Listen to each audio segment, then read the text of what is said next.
Bonjour, nous commençons la troisième unité de ce deuxième module.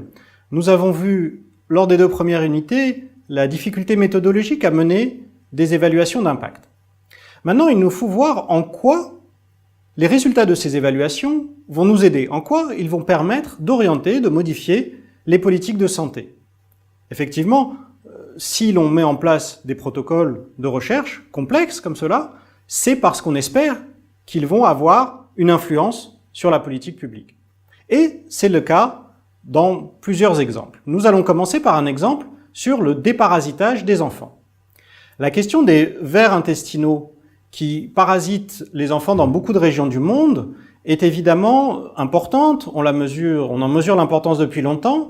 On a particulièrement mis un focus dessus au tout début des années 2000.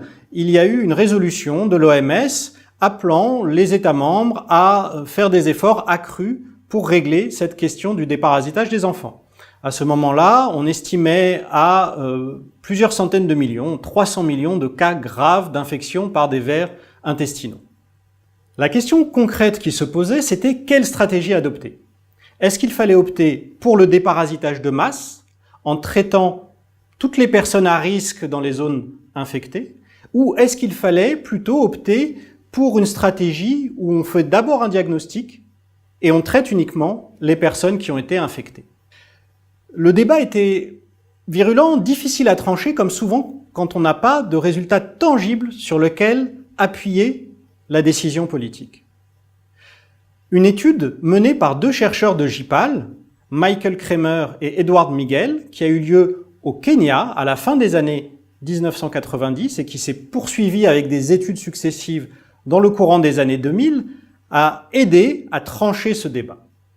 L'étude a été menée dans le district de Busia, à l'ouest du Kenya. Et elle a été réalisée avec le district de santé de Busia et une ONG hollandaise qui s'appelle ICS. L'étude a consisté à comparer, comme nous l'avons vu dans la partie méthodologique, des enfants qui ont reçu un traitement de déparasitage à un groupe témoin qui ne l'a pas reçu. Les résultats de cette étude ont été assez impressionnants. On a constaté une diminution importante des infections par les vers intestinaux. On a constaté un fort recul de l'absentéisme scolaire, car les enfants infectés soit ne pouvaient pas aller à l'école, soit c'était leur petit frère ou leur petite sœur qui était infecté et ils devaient s'en occuper. Donc le déparasitage a permis de réduire l'absentéisme scolaire. Et on a constaté également des effets à plus long terme. À moyen terme, ça a été un gain en termes de scolarité pour les enfants. Et à plus long terme encore, on a constaté que 10 ans après, le revenu des enfants qui avaient reçu le déparasitage dans leur jeunesse était nettement supérieur aux revenus des enfants qui avaient continué à vivre comme avant sans recevoir le programme de déparasitage de masse. Au final, il est apparu que cette approche de déparasitage de masse était très rentable.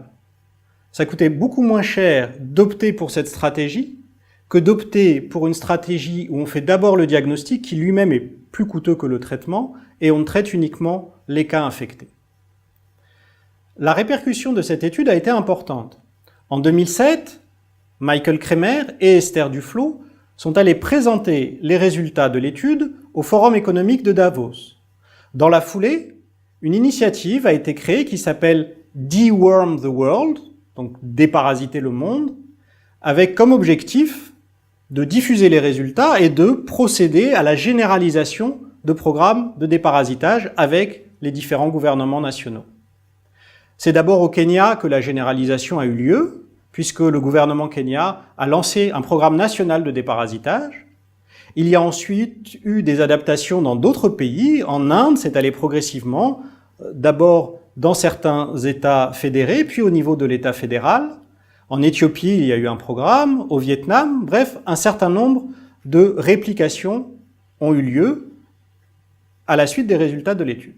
Et cette stratégie du déparasitage de masse a été recommandée par l'Organisation mondiale de la santé.